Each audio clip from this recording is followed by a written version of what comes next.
네, 투자자 여러분 반갑습니다. 김종철입니다. 잘 주무셨죠?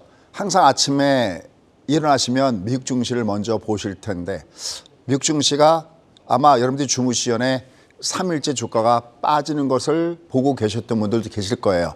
근데 조금 올라와 있는 이런 모습을 보여주고 있죠. 우리가 이것을 3일 반작용 법칙이다라고 얘기를 합니다. 그러니까 이렇게 밑으로 내려가면 만약에 오늘 주가가 빠져서 내려갔다 하더라도 다음 주엔 주가가 들어주는 모습을 보인다는 거죠. 다만 또 위로 올라간 걸 치면은 그동안 올라왔던 그 힘에 비해서는 다소 좀 처지는 모습을 주기 때문에 이게 과연 어떤 모습인가 아마 여러분들 궁금하게 생각하는 분들 많이 계실 겁니다. 자, 근데 사실은 미국 증시보다 우리나라가 주말 증시가 최근에 좀 위로 가파르게 올라가다가 주말에 조정받는 모습을 보였죠.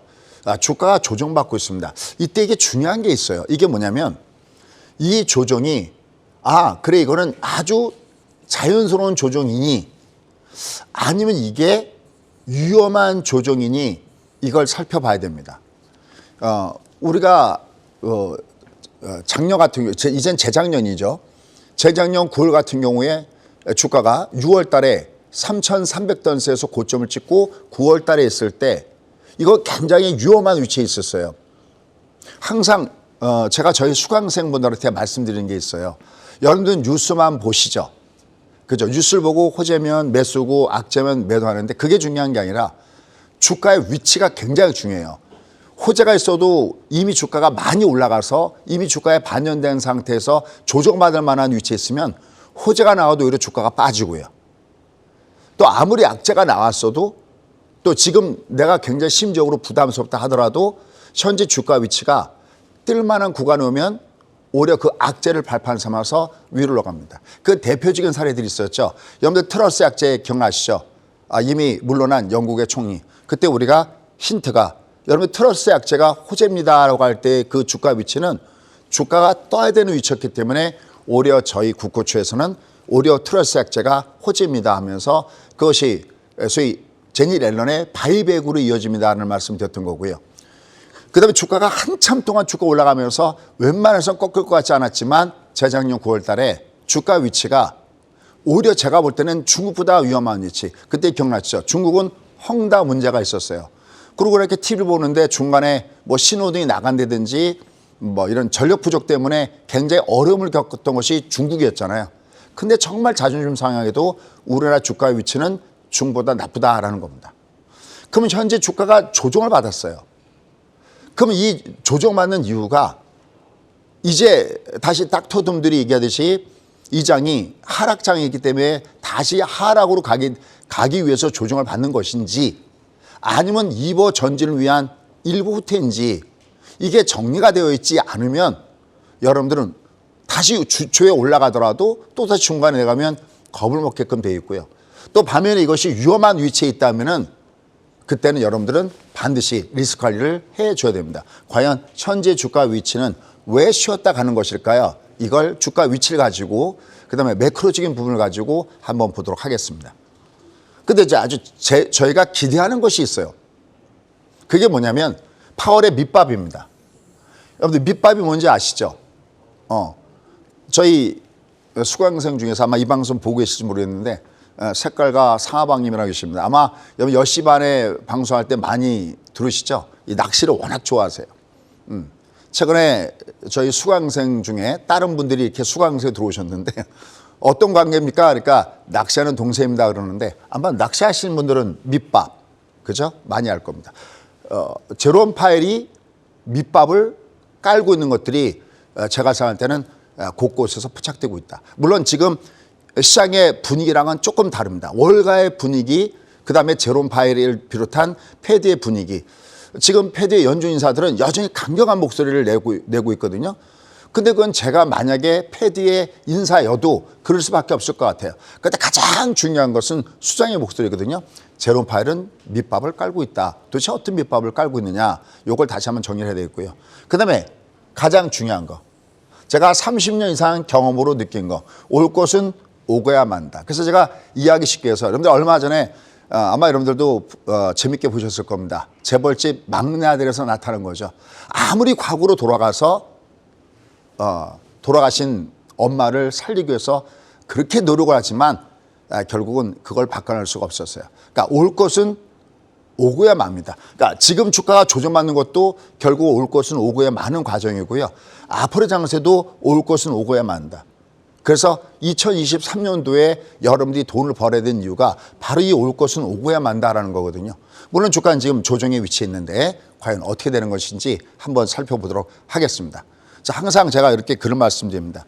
제가 감히 여기서 이 무대에 서서 여러분과 함께하는 것은 제가 이렇게 무엇을 가리키려 함이 아닙니다. 제가 벌써 30년 이상을 주식 투자를 해 오면서 너무나 많은 실패를 하고 너무나 많은 실수를 해왔습니다.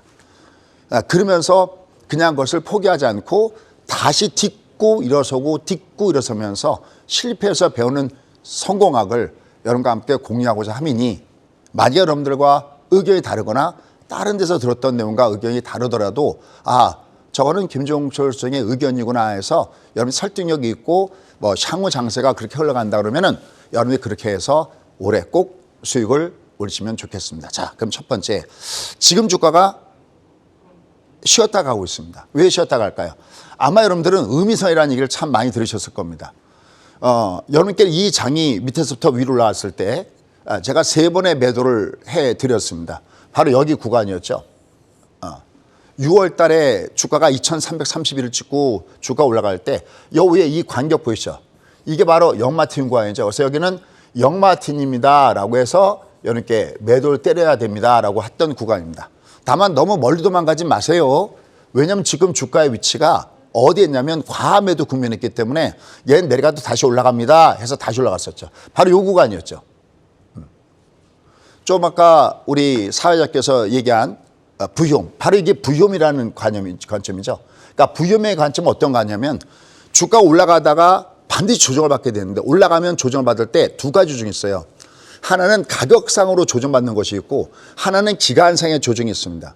만약에 기간상의 조정이라면 이건 내려갈 때마다 대기배수가 강하기 때문에 시간만 주어지면 주가는 다시 고점 돌파하는 것이 기간상의 조정이고요. 부유매라는 개념은 올라갈 때 가격상의 조정받을 때 소위 부유매라고 하죠. 이때는 저희가 2,500에서 매도를 때려들었었죠. 이때 썼던 관점이 바로 의미선이었습니다. 근데 지금 주가 위치가 딱 의미선에 와 있습니다. 의미선 세가 있죠. 너 올라갈 때 혹시 이동평균선 없니? 바로 보이시죠. 여기도 240 보이실 거고 여기도 240 보이시죠. 그러면 이 위에 있는 이동평균선이 아가는 엄마 따라 주가 이동평균선 따라 이게 밑으로 내려가고 이렇게 내려가 있을 때는 이게 설령 여기를 돌파한다 하더라도 마치 여러분들 왜 우리가 홍수 같은 거 나면은 왜 뭐 강아지나 뭐 개 이런 거 물론이고 큰 소까지도 막 휩쓸려 내려가는 거 보이시죠?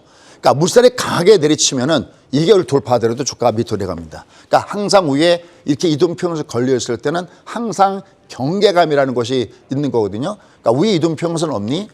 야, 혹시 위에 직전 고점 없니? 그 다음에 100폰트 단위의 심리선 없니? 그래서 지금 주가는 어디서 두들겨 맞고 있냐면 코스피 같은 경우는 상단에 의미선을 2,500을 깔고 있고 코스닥 같은 경우는 800선대에서 각각 얘가 두들겨 맞고 있는 이런 모습이다라고 보시면 됩니다. 그래서 첫 번째 결론. 나 지금 이상한 조정인가요? 나 이미 주가가 꼭지 치는 조정인가요? 아니요. 여러분들 주가가 상승할 때와 하락할 때 특징을 보면 상승할 때는 매수가 강하니까 많이 올라가고 조금 조정받고 많이 올라가고 조정받기 때문에 저점이 높아지고 고점이 높아집니다. 거꾸로 내려갈 때는 매도세가 강하니까 많이 빠지고 조금 올라가고 이걸 롱숏 파동이라고 그러는데 많이 빠지고 조금 올라가고 많이 빠지고 당연한 거 아니겠어요? 그래서 주가가 내려갈 때는 로우 캔들 빠지고 얘가 올라갈 때는 하이 캔들로 올라가는데 처음으로 1년 반 만에 18개월 만에 얘가 주가가 저점이 높아지는 하이 캔들이 나왔기 때문에 여기가 의미 있습니다라는 말씀을 여러분께 드렸던 부분들이 바로 그 부분이다라고 보시면 됩니다. 그런데 그렇게 저점이 높아지고 고점이 높아지는 과정에서 딱 한 가지만 얘기한다면 어디가 중요합니까 할 때 상승장은 둘 중에서도 고점 돌파가 중요한 과정이고요. 하락장일 때는 저점 붕괴가 굉장히 중요한 과정이다라고 보시면 됩니다.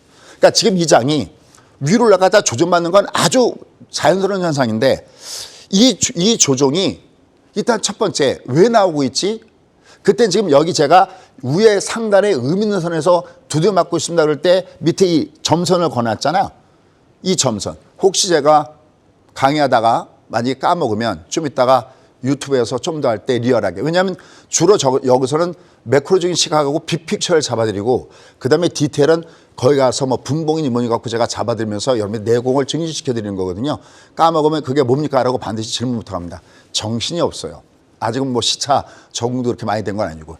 이 점선이 왜 굉장히 중요하냐면 이 앞에 1번 점선과 2번 점선, 3번 점선을 잘 보시기 바라겠습니다. 이게 뭐냐면 이 주가가 위로 올라갈 때 고점을 돌파하면서 어딘가 내려갈 때 깨지 말아야 할 선들이 있어요. 그러니까 아까 제가 이 말씀드렸죠. 올라갈 때는 가격으로 상승하고 조종을 기간 조종을 줘버리면 이건 주가가 계속해서 올라가는 사이클입니다. 어렵지도 않습니다. 그냥 근인 공부예요. 그럼 여기 보면 여기가 깨지 말아야 될 선을 여기가 깨고 내려간 겁니다. 그럼 얘가 어떻게 되냐면 20선이 가격 조종을 받아버립니다. 여기도 마찬가지로 깨지 말아야 할 선이거든요. 이때가 얼마냐면 2402 기억나시죠? 항상 제가 여러분께 이 모양을 했을 때 우리가 예측과 대응의 영역이라는 것이 있어요. 제가 여러분들이 투자하실 때 제일 안타깝게 생각하는 것이 뭐냐면 예측만 찾아다닌다는 거죠. 얼마 간대더라. 어떤 종목이 대박이라더라. 어떻다더라. 이렇게. 좋습니다. 궁금하니까. 아니 궁금하면 우리가 미아리도 가는 판에 그죠? 당연하게 어떻대더라라는 걸 찾아가는 건 알겠는데 근데 중요한 건 말이죠. 진짜 중요한 거는 전망은 전망이고 그다음에 실제로 야 오늘은 비가 안 온대더라. 비가 안 와? 근데 아침에 이렇게 외출하려고 보니까 먹구름이 껴있고 뭔가 비가 올 조짐이 보이면은 그리고 실제로 빗방울이 떨어지면은 우리는 우산을 준비해야 되잖아요. 이게 예측과 대응인데 제가 제일 아쉬운 거는 여러분들은 예측은 내가 공부 하나도 안 하더라도 그냥 듣기만 하면 되잖아요. 근데 대응은 내가 공부를 해야 되는 거거든요. 이 공부를 싫어하세요. 그래서 저는 감히 얘기합니다. 만약에 그러신 분들도 시간 되시면 한번 유튜브를 꼭 한번 와보십시오. 제가 하는 모든 강의는 저도 외우는 거 기억력 하나도 없거든요. 그냥 그림 공부입니다. 그 색깔과 그 다음에 숫자로 다 하는 것들입니다. 그러니까 대응의 전략을 배웠으면 좋겠는데 여기 제가 여기 써드렸던 것도 바로 2402 이것도 겁니다. 여러분들 환율도 기억나실 것 같아요. 저 꼭대기에서 주가가 저 환율이 1440원대에서 왔다 갔다 할 때 저희가 달러 인버스를 들어갑니다 하면서 그 밑에다 라인을 거드렸었죠. 여기 2405였네요. 거기가 1402원이었는데 거기 무너지면서 걔가 본격적으로 무너지는 거거든요. 예측만 하지 말고 예측만 들으려 하지 말고 조금만 내가 공부를 해서 요즘에 너무 좋아하세요. 아마 아침에도 뭐 유튜브에서 보면 좋은 선풀도 있고 그렇지 않은 글도 있을 텐데 저희 선풀 달아주시는 분들은 거의 다가 저희 수강생분들이 많으세요. 너무 다들 즐거워하세요. 왜 내가 이걸 모르고 했지? 이런 분들이 굉장히 많으세요. 그래서 얘는 지금 주가 내려갈 때 여기만 안 깨면 됩니다. 여기가 얼마일까요? 요 가격이 2425입니다. 요 숫자를 꼭 기억하세요. 얘가 만약에 여기를 깨잖아요. 그러니까 이 주가가 올라가다 조정받는 건 첫 번째는 자연스러운 조정이지 이상한 조정이 아니거든요. 근데 우리가 왜 고무줄을 잡아당겼다가 놨을 때 끊어지기 전에 다시 놔야 되잖아요. 그래야 원래의 탄성의 한계를 벗어나지 않아서 원래로 복원되지 않습니까? 근데 얘가 너무나 많이 잡아당겨서 거기를 끊어주면은 다시 모든 것이 새로 시작해야 되거든요. 얘가 만약에 2405를 깨면 여기랑 똑같은 게 되는 거예요. 무엇이냐면 여기 보시면 가격 상승 다음에 가격 조정을 주는 거예요. 데코복화가 되는 거예요. 그럼 얘는 그냥 파동상으로만 왔다 갔다 하는 것이지 얘가 의미 있는 상승을 주는 것이 안 되는 거예요. 그러니까 얘가 조정하는 건 아무 상관이 없다. 너 대신 내가 때 2425만 깨지 말아다오. 코삭은 761. 근데 코삭은 양호합니다. 이쪽에 비해서는. 이쪽은 내려가면 5일선이 쌍봉의 영역권대 있잖아요. 왜냐하면 얘가 올라갈 때 조금 아까 사회자도 얘기했지만은 이게 중방이거든요. 중방이면 앞에 고점에서는 두드려 맞거든요. 얘는 올라가다 꺾어지면 5가 더블탑을 줘버리는데 얘는 주가가 조정받더라도 5일선이 외봉이죠. 그러니까 이쪽이 상대적으로 유리합니다. 그 실제적으로 이번 달 보면 이쪽이 유리하죠. 이미 연께는 1월 달에 비해서 2월 달은 코스피 쪽보다는 코삭 쪽이 더 유리합니다라는 말씀 드렸죠. 그러면서 한 가지 여러분께 보여드렸던 그림이 있었습니다. 어떤 그림이냐면 너 왜 조정받지 그럴 때 지난주에 제가 이 그림을 보여드렸습니다. 기억나십니까? 항상 제 강의는 드라마 연속곡과 같이 전개가 됩니다. 중간에 여러분들 들어보셔도 딱 몇 번 보다 보면 앞에 것들이 반복해서 나오기 때문에 알 수 있습니다. 이 그림을 보여드렸습니다. 바로 여기 있었죠. 뭐가? 환율이. 특히 저희는 환율에 민감하죠. 저는 직업적으로도 환율에 민감하고 아시다시피 저는 또 환율에 또 저희 그 수강생 분들 중에서는 사업하시는 분들이 많이 계셔갖고 이 환율에 굉장히 민감해서 많이 풀어드리는데 저희가 달러를 매도했던 것이 이 구간이었거든요. 매도하세요. 한참 여기서는 여러분들 강남의 부자들은 달러를 모아가고 있습니다. 그리고 달러라는 것은 내가 리스크를 관리하기 위해서 일정한 부분에 달러는 필요합니다. 그래서 미국을 특히 이제 미국을 매매할 때는 우리가 해지를 할 것이냐 말 것이냐 매우 중요한데 해지하지 마시고 그대로 몰고 갑니다. 그래서 이때 주가가 빠졌어도 저는 뭐로 커버가 되냐면 달러에 투자해서 달러를 갖고 수익을 해갖고 이걸 플러스 마이너스를 해지했던 부분이 있거든요. 그러니까 이미 저희 수강생은 달러를 많이 들고 있단 말이죠. 그러니까 제가 면밀히 보고 있다가 그러니까 숟가락 하나만 얹어놓은 겁니다. 제가 달러를 때릴 때 똑같이 우리가 달러를 때려야 된다면서 그 얘기를 해줘요. 그게 아까 사회적에서 얘기했던 소위 부효음. 이게 부효음이었거든요. 여긴 부효음이 아니거든요. 올라갈 때 수평, 기간 조정. 올라갈 때 수평, 기간 조정. 근데 여기는 부효음이었거든요. 너 올라갈 때 그럼 때려줘라. 왜? 이미 얘가 과매수 구간에 들어가 있기 때문에. 그래서 1440원대 어버 이 근처에서 전 진짜 달러 매도를 진짜 많이 했고 이미 항상 지나간 다음에 얘기하는 게 아니라 여러분께 얘기하죠. 저희 달러 때리고 있습니다. 라고 얘기하죠. 그 다음에 지난주에 예고했죠. 이제부터는 여기는 달러는 뜰 거예요. 라고 했죠. 그러면서 여기 동그라미 하나를 그려서 그대로 제가 카피해서 갖고 가거든요. 이 동그라미가 언제적 동그라미일까요? 미국이 여러분들 금리를 작년에 몇 월 달부터 올리기 시작했나요? 3월이죠. 금리를 올리기 시작하기 전에 환율이 여기 있었는데 얘가 여기까지 왔어요. 그럼 이 거품이 그냥 날아가 버린 겁니다. 카푸치노 거품이 후 하면서 날아가 버린 거죠. 그 여기서부터는 만만치 않습니다. 그래서 요 밴드가 밴드입니다. 요 밴드를 벗어나고 있죠. 여기 이제 앞으로 주목해야 됩니다. 왜 주목해야 되냐면 저는 여기서부터 1440원대부터 빠질 때 어디를 1차적으로 겨냥하냐면 1250원을 겨냥했거든요. 근데 길게 빅픽처의 그림으로 보면 우리나라 달러 환율은 어디에 수렴해서 위아래 움직이냐면 사실은 1150원대 요 밑에 라인 거 있는 1150원을 중심에서 이렇게 수렴하는 성질이 있습니다. 등락을 거듭하는. 다만 설령 여기까지 빠진다 하더라도 그래서 우리나라 경기라든지 주변 여건이 바뀔 때 여기까지 오는 것이지 그냥 안 빠지거든요. 여기서 걸림 현상이 생긴 겁니다. 근데 여기서 걸렸을 때 만약에 달러 환율이 보세요.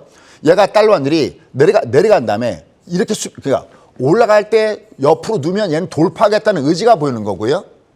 각도 문제입니다. 얘가 내려가다가 옆으로 기면 그건 더 빠지겠다는 거예요. 얘가 만약에 바닥을 형성하려면 무조건 급락다면 무조건 뭘 줘야 되냐? 무조건 급등을 주면서 V를 줘야 되거든요. 얘가 지금 V를 주고 있습니다. 이렇게. 얘도 여기도 올라가다가 이게 꼭지를 치려면 얘가 이렇게 가격장으로 조정받아야 되는데 가격적으로 올라가잖아요. 그럼 얘는 올라가도 물론 두둑이 맞을 겁니다. 이렇게는 바닥을 찍을 수가 없어요. 왜냐하면 밑에서 띵띵 나와야 되거든요. 두 개가. 여기도 띵띵 나와야 되거든요. 그러니까 얘는 이대로 바닥을 찍을 수는 없는데 얘가 올라가는 각도가 가파르게 전개가 되고 있기 때문에 얘가 다시 밑으로 내려갈 때는 이 구간은 특히 잘 봐야 되는데 이 3월달 구간 잘 봐야 되는 거죠. 자, 무슨 말씀드리고 싶냐. 항상 모든 걸 분석할 때는 하드웨어적인 어떤 겉모습과 소프트웨어를 봐야 되는데 지금 우리나라 시장이 올라가다가 여기서 막힌 거는 기술적으로 보더라도 아까 음이선에 걸려있기 때문에 얘는 조정받을 만한 자리야 그러는데 그동안에 긍정적으로 작용했던 이 환율의 하락과 여기에 동반된 외국인들의 무차별적인 매수가 다소 요구원선 달러가 좀 올라가면 약간 둔해진다는 거죠. 근데 그러면 달러 환율이 올라갈 때 외국인들이 갑자기 전부 다 매도로 돌아왔느냐? 그건 아니거든요. 그 얘기는 뭐를 의미하냐면 이게 올라가도 환율이 올라가도 외국도 여전히 매수를 한다는 얘기는 이게 다시 올라가다 다시 두들겨 맞는다는 얘기입니다. 그럼 이게 두들겨 맞는다는 얘기는 연준의 정책이 매파적인 데서 다소 비극적인적으로 바뀌어야 되는데 여러분 아시죠? 지난주 고용지표가 어떻게 나왔습니까? 서프라이즈죠. 어마어마하게. 일반 시장이 예상하는 것보다 거의 3배 가깝게 고용 숫자가 늘어나고 있고 또 오늘 지금 아침에 여러분들 보셨겠지만 기대 인플레이션은 사람들의 심리를 얘기하는 거거든요.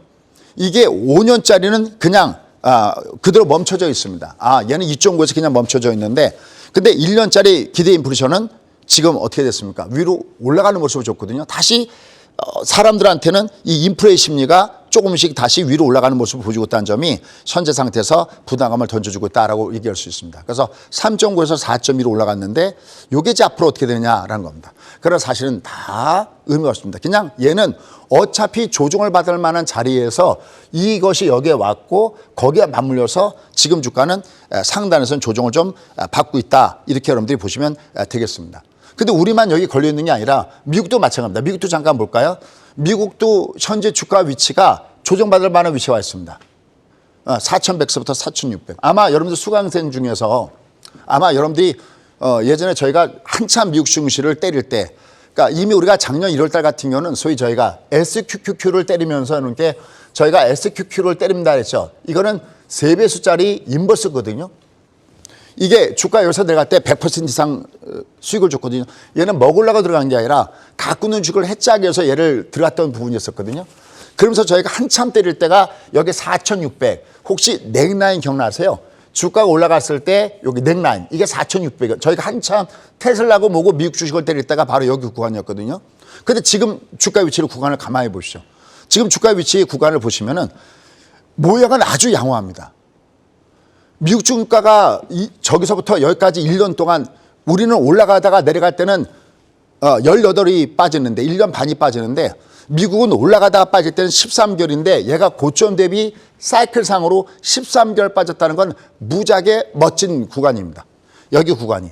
다만 우리나라 증시에 비해서 미국 증시는 보통 PR이 어디에 수렴하냐면 18배에 수렴하는데 얘가 위로 올라가고 나니까 약간 18배 수렴에 따라서 부담감을 던지고 있는데 주가 위치가 어디냐면 딱 넥라인에 걸려 있습니다. 얘는 모양은 60이 쌍바닥 영역에 있고 20이 쌍바닥에 있기 때문에 아주 패턴상 제가 만든 모형이 33가지가 있는데 거기에 4등급 등级패턴이 아주 좋습니다. 근데 얘는 그냥 갈 수가 없습니다. 왜냐하면 상승 파동을 주지 않았기 때문입니다. 금도 올라갈 때 어디에 걸릴래? 그때는 올라가다 중방이거든요. 그러니까 여기 지금 240 흘러가고 있죠. 이렇게요. 그 60 이렇게 올라갈 때 그러니까 N자가 아니라 올라가더라도 얘는 이렇게 제꼈다가 뒷구 턴 이렇게. 전 사실 골프를 칠지 못지만 그 왜 뭐 이렇게 뭐 백스윙 갔다가 이렇게 뒷구 턴 뭔가 뒷구 터야 되고 우리가 체력장 같은 거 할 때 다다다다 할 때 그냥 떠가지 않잖아요. 그 모든 판 위에서는 이렇게 밟고 튀어내야 되잖아요. 우리가 공을 던지더라도 이렇게 던지지 않죠. 밟고 턴. 얘가 그게 상승 파동인데 얘는 상승 파동을 주지 않았어요. 누차 제가 얘기했지만 제가 딱 토듬들과 괴를 같이 하는 것이 딱 하나가 있는데 그건 뭐냐면 지금 주가가 추세적으로 돌아가느냐 할 때는 제가 보는 기준은 돌지 않았다는 거죠. 물론 이건 다른 사람들의 기준에 따라 다를 수도 있습니다. 그렇다고 제가 부정론자는 아니잖아요. 아시다시피 이미 작년 6월 달서부터 3번의 바닥점에서 정확하게 이렇게 매수를 잡아드렸습니다. 근데 거기서 잡아드렸던 그 궤적은 과매도이기 때문에 잡아드렸던 궤적이지 이거 자체가 이제 상승 트렌드로 바뀌었느냐 할 때는 그건 아직까지 아니라는 거죠. 왜? 상승 파동이 나오고 있지는 않아요. 그러니까 하락에서 반등 파동은 주고는 있는데 상승 파동은 나오고 있지 않아요. 그 1차 고비점이 미국은 어디 걸렸느냐? 여기 걸려 있어요. 그러니까 만약에 다음 주에 가장 중요한 CPI를 비롯한 경기지표가 나올 텐데 얘는 올라가더라도 여 위에 상단에 4,300이 굉장히 큰 매물권대가 여전히 될 가능성이 높습니다. 어차피 얘는 제꼈다가 가져야 돼요. 위로 올라가더라도 얘는 당분간은 조금 위에선 걸리겠구나라는 마음을 갖고 있어야 돼요. 다만 얘가 작년 장사랑은 다른 건 작년은 주가가 하락하는 ING 중에 있었다면 얘는 이 밑에서부터는 올라갈 때는 모르겠는데 내려갈 때만큼은 자꾸만 잡으면 던질 수 있는 그런 구간에 와 있다는 점에서는 올해의 환경은 상당히 양호한 환경에 놓여져 있다. 그래서 미국 증시가 지금 현재는 위로 올라갈 때는 S&P 500 기준으로는 이 넥라인이 4,100서부터 4,400에 있기 때문에 여기서는 약간의 호흡 조절. 그 내가 수익을 많이 냈어. 근데 좀 겁이 나면 3분의 1. 제가 우리 수강생한테 컵라면을 먹을 때 물을 얼마 정도 넣어야 좋냐면 여기 한 3분의 1 정도면 딱 위치가 딱 오더라고요. 그래서 컵라면 3번은 주십시오. 그래서 저는 올라가기 때 위에서 한 3분의 1 정도는 좀 줄여놓고 또 다시 밑에서는 얘가 장이 끝난 건 아니까 괜찮다라고 보는 겁니다. 근데 이게 이렇게 자연스러운 조정인데 여러분들 어렵게 하는 것들이 있어요. 왜냐하면 여전히 부정적으로 얘기했던 사람들은 혹은 또 나름대로 자기 기준을 갖고 부정적으로 보는 사람들은 겁을 주고 있죠. 어떻게 해요? 이렇게 겁을 주고 있습니다. 자, 두 가지입니다. 어디서 많이 보던 사람이죠. 마이클 버리입니다. 우리 사회자께서는 영화 혹시 빅쇼트 봤나 모르겠네요. 아, 네. 봤죠? 봤습니다. 거기에 마이클 버리 나오죠. 그죠? 네. 엄청나게 우리가 빅쇼트. 우리가 쇼트라는 개념은 매도 포션을 얘기합니다. 그러니까 우리가 롱 포션은 매수 포션을 얘기하고 쇼 포션은 매도 포션을 얘기하는데 그 매도로 어마어마하게 돈을 번 사람이죠. 다만 근데 제가 마이클 버리를 보면서 느끼는 점은 예전에 제가 나중에 시간 되면 유튜브나 이런 데서 얘기할게요. 마이클 버리가 테슬라를 공매도를 때렸는데 밑으로 쭉 내려가다가 이게 이제 마틴 존에 왔어요. 그래서 제가 이런 얘기했어요. 저희 수강생들한테. 제가 만약에 마이클 버리라면 다시 때릴 때 때리더라도 요 마틴선 청소해주고 다시 위에서 때린다 이런 얘기했거든요. 근데 마이클 버리는 제가 보는 감히 제가 뭐 마이클 버리한테 뭐라고 할 수 없지만 제가 보는 견제에서는 참 빅픽처 그러면 잘 보는구나. 근데 한 가지는 타이밍은 아닌 것 같아요. 너무 이때도 빅쇼트에서 보면 너무 일찍 들어가고 굉장히 고생한 스토리 나오죠. 거기에 약간 그러니까 뭐라고 표현할까요? 이 타이밍을 노리는 기술을 같이 했으면 더 좋았을 텐데 이런 얘기합니다. 근데 자 최근에 어떤 게 썼냐면 sell. 그다음에 이 타임이 뭐냐면 this time is different. 이렇게 써놨습니다. 뭐 한 결론적으로 얘기한다면 마이클 버리는 다시 증시가 하락할 가능성을 경고하고 나섰다. 여기 또 이제 우리가 심적으로 좀 부담감을 주겠죠. 물론 여기에 대해서 또 재밌습니다. 누굽니까? 일론 머스크하고 치고받는 게 굉장히 재밌습니다. 너는 참 나를 웃기게 하는구나 해서 또 나오고 있는데 어쨌든 주변적인 상황을 보면 이렇게 또 매도를 얘기하는 사람도 있고요. 특히 뭐 칼 아이칸 너무나 유명하죠. 다음 주 금요일 날 미국은 이 만기가 돌아오는 것들이 있는데 S&P 500 기준으로 해서 풋을 무려 5천만 달러를 갖다가 매도 때리는데 그 지수가 얼마냐? 4,050 수준에서 행사되는 것. 물론 이건 아직 소문이기는 합니다만, 그러니까 얘가 좀 밑으로, 얘가 이 4,050이면 어느 정도냐면, 요게 약간, 근데 이건 뭐 그렇게 복잡한 것도 아니에요. 요게 살짝 들어온다는 얘기인데, 이거 뭐 구태여 만기까지 끌고 갈 것이 아니라 중간에 이익이 났을 때 챙겨버리면 되기 때문에, 이거 뭐 보통 이렇게 외부로 꺾어지면, 요 중간값이라는 게 있거든요. 요 20선, 그러니까 만약에 미국의 약재가 터져서 호재가 나와서 올라가더라도 4,300. 얘가 밑으로 내가더라도 밑에 여기 60선하고 여기 120선 있지 않습니까? 여기 내려간다는 거니까 뭐 그렇게 부정적인 부분은 아닙니다. 그래서 결국은 마이클 버리는 약간 길게 봤을 때 미국 증시 하락 가능성을 경고하고 있고 뭐 거기 기타 그 내용들에 대해서는 제가 좀 이따 시간 되면 유튜브에서 2차 얘기할 때 말씀드릴게요. 요건 좀 길게 봤을 때 하락을 경고하고 있고 칼 아이칸은 얘가 최소한 단기적으로 조정받을 가능성에 대비하면서 이런 얘기가 나오고 있습니다. 그러니까 이런 것들이 조금 좀 여러분 부담스럽게 느낄 수 있습니다. 그러나 제가 보는 견제에서 현재 미국 시장의 모습은 현재까지는 얘가 밑에서 또 올라갈 때 상승 추세로 돈 건 아니지만 제가 살 때 상당히 지금의 장세는 의미가 있는 구간에서 우리나라 증시든 미국 증시든 뜨고 있다. 그 중에 제가 가장 중요하게 생각하는 것이 뭐냐면 사이클론입니다. 여러분 작년에 장이 굉장히 어렸을 때 이렇게 제가 얘기했죠. 딱 세 글자만 갖고 가슴에 품고 버티십시오라는 말씀 있죠. 그게 바로 뭐냐면 사이클이라는 거죠. 사이클입니다. 이렇게. 그러니까 이게 올라가서 아무리 화려해도 이게 조정을 받을 만한 그런 구간에 오면 아무리 핫썸머여도 결국은 겨울은 오는 것이고요. 아무리 추운 겨울이어도 결국 얘가 그 겨울을 지나가면 다시 봄에 꽃이 핀다라는 거죠. 현재 근데 주가 위치가 바로 그런 의미 있는 구간에 와 있다라는 점입니다. 이 구간입니다. 보이시죠? 제가 이렇게 잡아드렸던 구간입니다. 지금 위에 화살표는 중보다 낮보다 깡통 나온다 했던 이 구간이었거든요. 근데 이렇게 주가가 밑으로 훅 내려왔죠. 이거 내려가는 ING 중이었어요. 그죠? 얘는 반등을 줘도 수평으로 반등을 줬죠. 의미 없는 반등이거든요. 이렇게 각도가. 근데 여기 한 번, 두 번, 세 번. 그죠? 여기가 6월 달에 녹색 캔들존. 여기 구간이죠. 이걸 잊지 마시고. 얘는 다음에도 또 써먹어야 됩니다. 이걸 아는 건 돈이잖아요.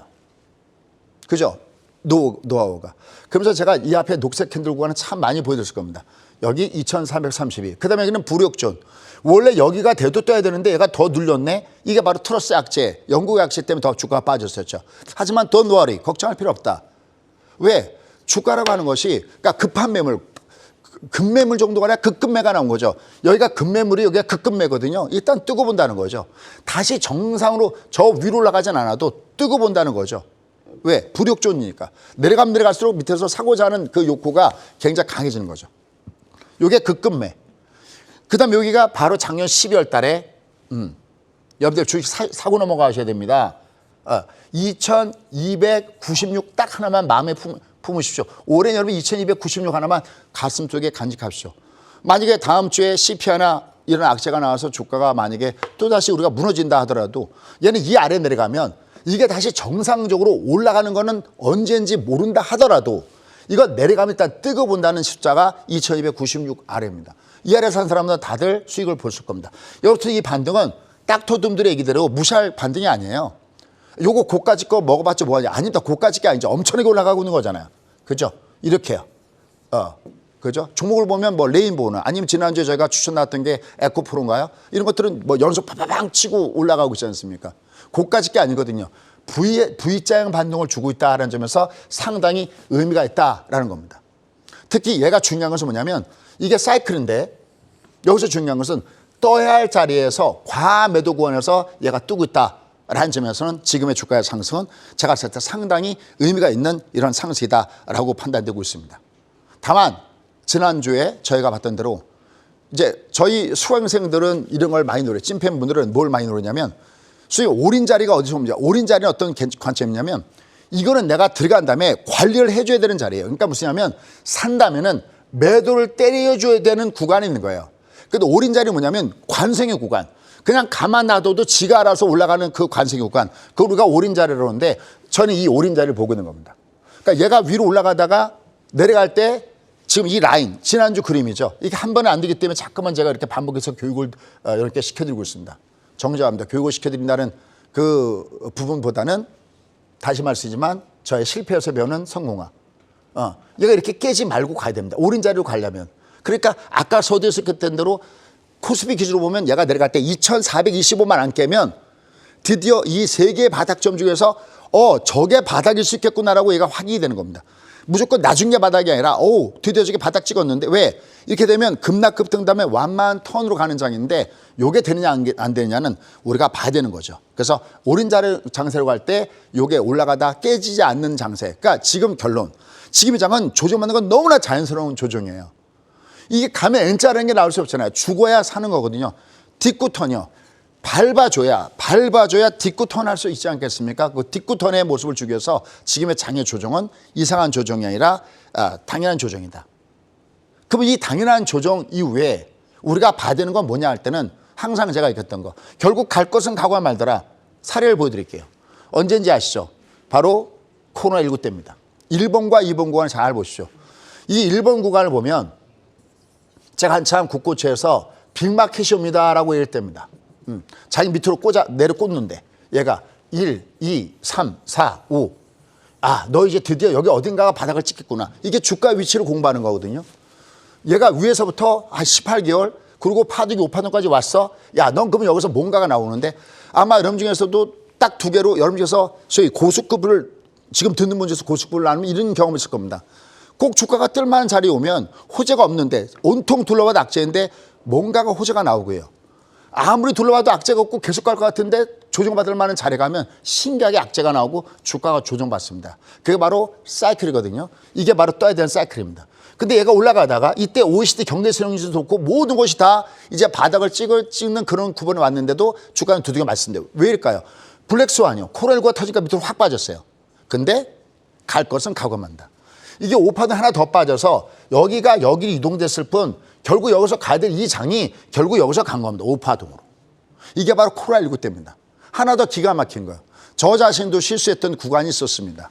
너무나 저도 겁이 나갖고 얘가 분명히 가긴 가는데 야, 이게 또 사고가 터지면 어떡하지? 거기 어디냐? 바로 타워링이요. 여기요. 제가 이걸 보면서 이건 타워링과 똑같다 느낀 거. 여기 한번 보시죠. 이게 바로 9.11 테러 때의 움직임이거든요. 얘가 딴 데 같으면 얘가 이렇게 쌍바다. 아까 제가 했던 미국 증시의 쌍바다. 녹색이 쌍바다 주고 얘는 여기서 가야 되는 장이거든요. 기본적으로. 눈 감고 찍어도 얘는 99.9가 가야 되는 장인데 이게 무너지더라고요. 무너지는 것뿐만 아니라 여러분 조금만 파생을 공부하셨으면 이건 매도 자리잖아요. 이거 매도 때리는 자리인데.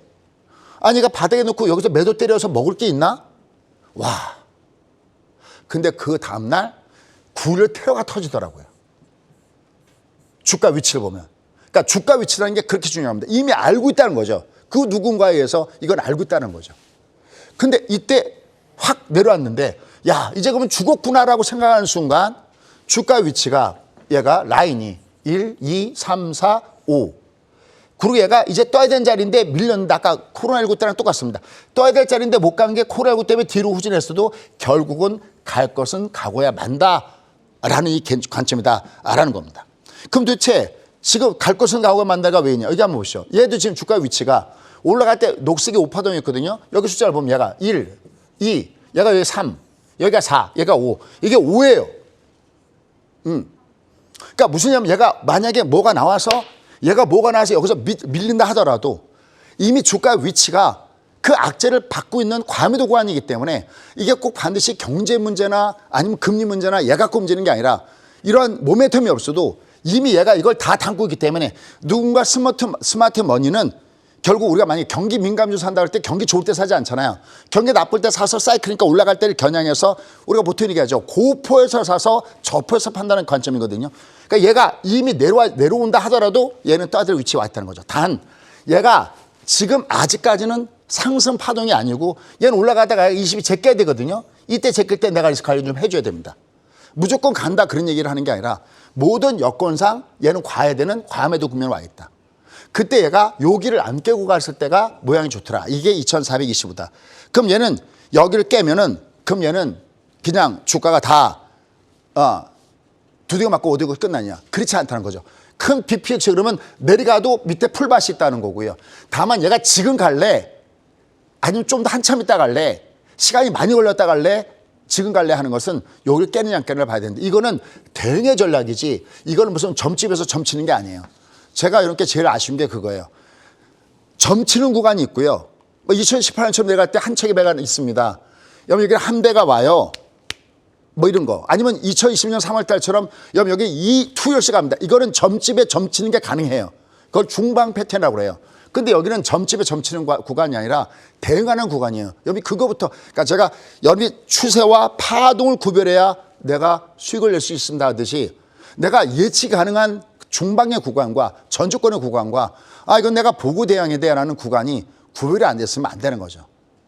여러분들이 진짜 편안하게 매매를 잘하고 여러분들 아들, 딸들까지도 재테크를 하는 걸 물려주고 싶으면 내가 예측을 하는 구간과 그 다음에 대응하는 구간을 어떻게 나누는지 이걸 좀 같이 한번 공부하면 안 될까요? 자, 그러면서 자 이제 거의 마무리 가도록 하겠습니다. 자, 제롬팔의 밑밥 깔기. 이때 제가 말씀드렸죠. 계속 금리를 2018년도에 금리를 4번이나 올리고 여전히 강성 모습되다는 제롬팔이 그 다음에 2월 달에 밑밥을 깔기 시작했습니다. 그리고 결국 7월 달에 금리 인하를 하고 올라갔습니다. 최근에 연준 인사들은 계속해서 어떤 얘기를 하고 있습니까? 계속해서 강경 목소리를 내고 있습니다. 그런데 제롬 파웰의 얘기는 물론 여전히 금리 인상에 대해서는 얘기하고 있습니다. 또 존 윌리엄스 뉴욕 연방은행 총재는 금리를 5 혹은 5.5까지 얘기하고 강경 목소리 원래 이사도 여전히 강경 목소리를 내고 있습니다만 전체적으로 제가 생각할 제롬 파웰의 밑밥 관리가 진행되고 있고 또 지금 당장은 고용은 쉽게 무너지지 않는다는 말씀드렸잖아요. 하지만 이런 모든 것들은 결국 시간 지나면서 시장의 우호적인 부분으로 돌아갈 수 없습니다. 다만 전체 주가 위치가 쉬었다 가야 되는 위치에 있다는 것을 염두에 두시고요. 여긴 약간 리스크 관리하는 속에 다음에 빅픽처의 그림을 보는 것이 좋지 않을까라는 생각을 해보고 있습니다. 디스인플레이션 단어를 왜 그렇게 강조하는지를 여러분들 느껴야 될 걸로 보고 있습니다. 자, 다음 이어지는 후편은 유튜브에서 좀 더 자세하게 살펴보도록 하겠습니다.